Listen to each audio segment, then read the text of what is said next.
할렐루야. 하나님의 은혜가 오늘도 함께하기를 주님의 이름으로 축원합니다.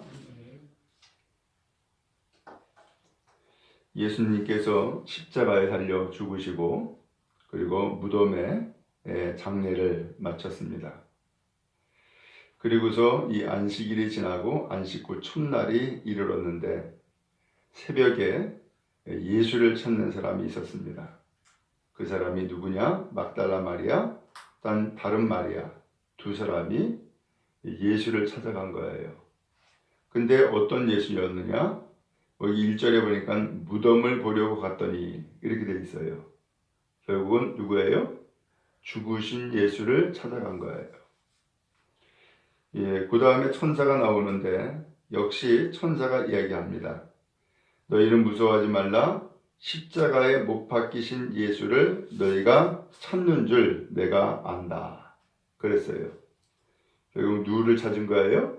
죽으신 예수. 십자가에 못 박히신 예수를 찾는 거예요.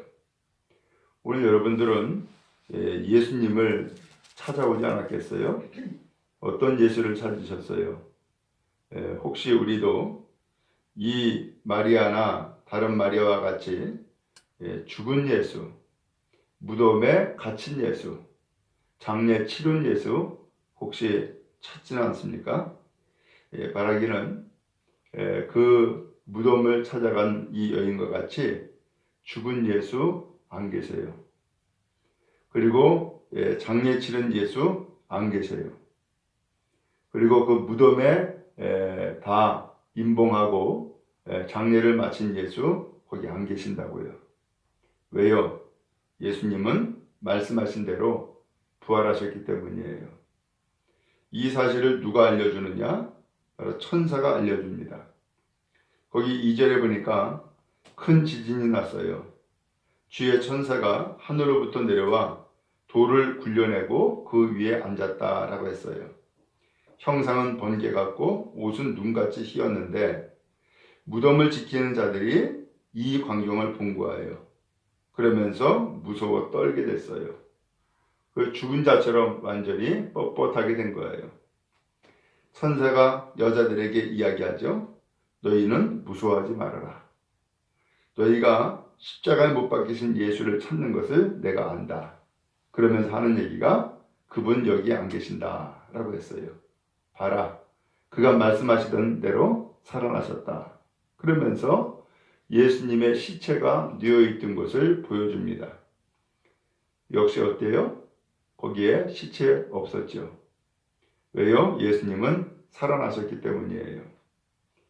또 한편 빨리 가서 제자들에게 이야기해라. 예수님 죽은 자 가운데서 살아나셨고 그리고 먼저 갈릴리로 가시니까 거기서 만나자라고 하는 이야기를 전하라는 거예요. 그래서 이 여자들이 한편으로는 두렵고 또 한편으로는 기쁘고 그래서 달려가면서 예수님의 그 부활 소식을 제자들에게 전하게 된 거예요. 근데 놀라운 일이 또 생겼어요. 9절에 보니까 예수님이 그들을 만났다라고 했어요. 예수님의 부활 소식을 제자들에게 전하러 갔다가 예수님께서 이 여자들을 만난 거예요. 여자들은 예수님의 발을 붙잡고 그 다음에 엎드려 경배했다는 거예요. 예수님 말씀했습니다. 무서워하지 말라. 가서 내 형제들에게 갈릴리로 가라 하라. 거기서 나를 보리라. 그 제자들에게 갈릴리로 빨리 가라고 거기서 예수님 만난다고 그러면서 이야기를 해줍니다. 한편 무슨 일이 생겼느냐 11절에 보니까 여자들이 그렇게 해서 예수님의 말씀을 듣고서는 가는데 그 무덤을 경비했던 사람들이 대제사장에게 지금 일어난 사건을 이야기합니다. 그랬더니 12절에 그들이 장로들과 함께 모여서 의논했어요. 무슨 의논한 거예요? 예수님이 3일 만에 살아난다라고 하는 이야기를 앞서서 이야기해 줬잖아요. 총독에게. 그러면서 그 무덤을 굳게 지키라고 이야기를 했는데 이 총독이 너희들에게 군사가 있으니까 너희들이 지켜라. 그러면서 무덤을 굳게 지키게 만들었어요. 근데 예수님이 이야기한 대로 3일 만에 살아났다라고 하는 얘기예요. 그러니까는 어떻게 해요? 대책회의를 한 거예요. 예수님이 살아나면 안 되는데, 예수님을 죽였는데, 예수님을 장례까지 다 마쳤는데 예수님이 살아났다. 이것은 큰 난리가 나잖아요. 그러니까 대책회의를 한 거예요. 이거 어떻게 할까? 그렇게 해서 결국은 그 경비병에게 돈 주고 매수를 합니다. 그리고서 예수님 시체를 제자들이 가져갔다. 그리고서는 예수 부활했다고 이야기한다. 그러면서 그 돈 주고 매수해 가지고서는 그 거짓말을 퍼뜨리게 된 거예요. 그래서 지금도 유대인 가운데서는 그 군인들이 한 얘기가 그대로 퍼져 있다는 거예요. 한편 16절에 보니까 이제 11명의 제자가 예수님이 이야기한 대로 갈릴리로 갔어요. 거기에서 예수님을 만난 거예요. 근데 17절에 보니까 예수를 배웠고 경배까지 했지만 아직도 어떤 사람이 있었다고요? 의심하는 사람이 있었다. 진짜 예수님이 살아난 거야? 이것을 확실하게 믿을 수 없는, 믿지 못하는 사람이 그 제자 가운데 있었던 거예요. 예수님을 만났음에도 불구하고 여전히 의심은 남아 있었던 거죠. 한편 예수님께서 말씀합니다. 하늘과 땅의 모든 권세를 내게 주었으니 그러므로 너희는 가서 모든 민족을 제자 삼아 아버지와 아들과 성령의 이름으로 세례를 베풀어라. 내가 너희에게 분부한 모든 것을 가르쳐 지키게 해라. 볼지어다 내가 세상 끝날까지 너희와 항상 함께 있으리라. 오늘 예수님께서는 우리와 항상 함께 하기를 원하세요. 그러나 세상은 예수님을 배척했어요. 그리고 예수님을 믿지 않았고요. 결국은 예수님을 죽이기까지 했어요. 왜요? 예수님이 우리와 함께하는 것을 막은 거예요. 그렇게 해서 예수님을 영접지 못하게 했고 믿지 못하게 한 거예요. 결국은 그 예수님을 죽였어요. 이게 세상이고 이게 사람들이었어요. 그러나 예수님께서는 그렇게 해서 죽였지만 예수님은 살아나셨어요. 누가 살린 거예요? 바로 하나님께서 이 예수님을 살리셨다. 사도행전에서 사도들이 증언을 했어요. 오늘 우리는 누구를 찾아요? 죽으신 예수를 찾는 것이 아니라 살아계신 예수, 그리고 우리와 함께 하시는 예수를 찾는 거룩한 은혜가 있기를 간절히 바랍니다. 죽은 예수 무덤이 없어요. 아무리 눈 씻고 찾아도 찾을 수가 없어요. 오히려 그 빈 무덤을 통하여서 예수님이 살아나셨다라고 하는 것을 증명하는 일밖에는 우리에게는 없는 거예요.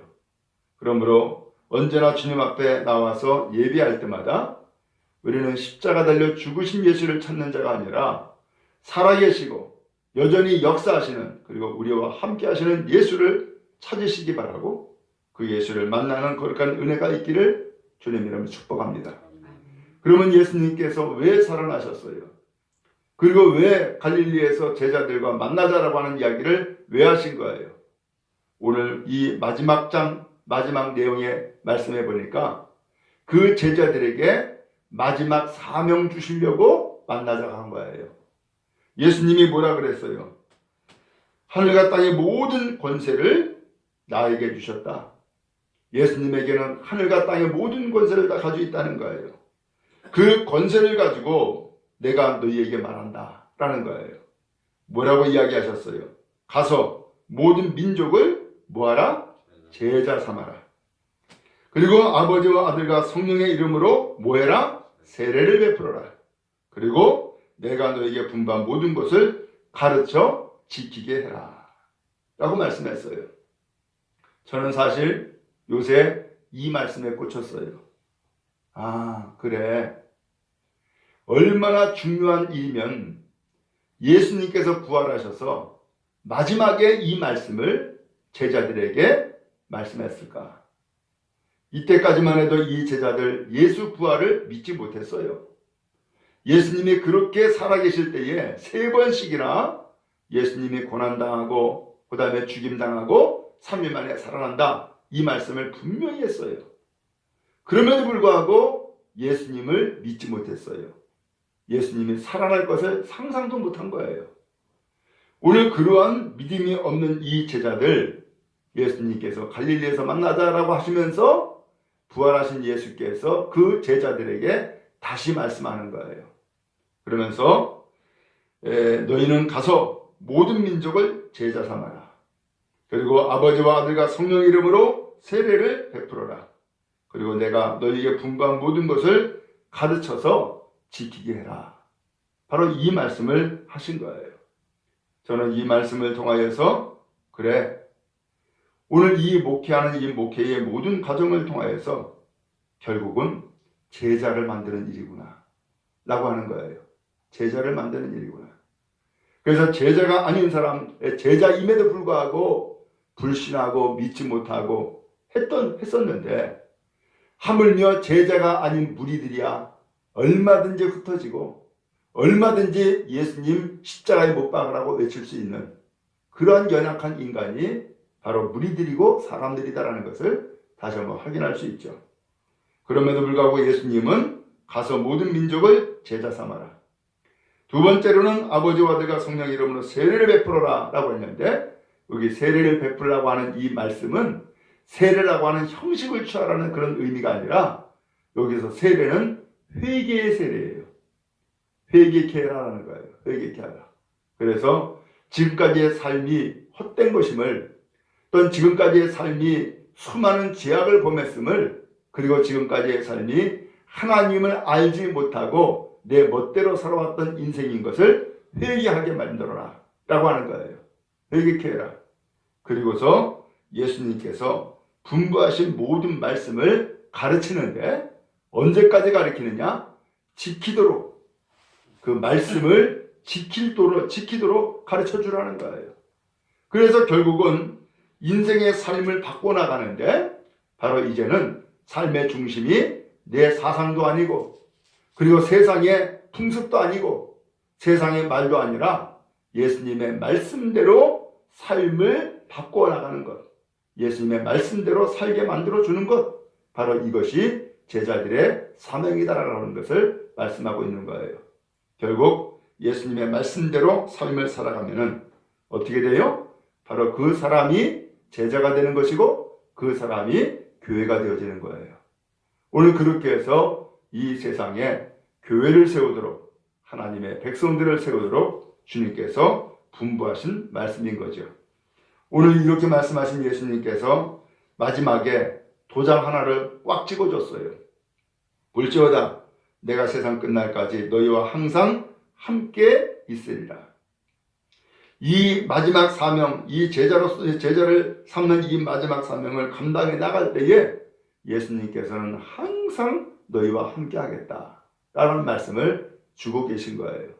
오늘 예수님은 오늘도 우리와 함께 하시는 줄로 믿습니다. 오늘도 그 예수님은 여러분과 함께 하시는 줄로 믿습니다.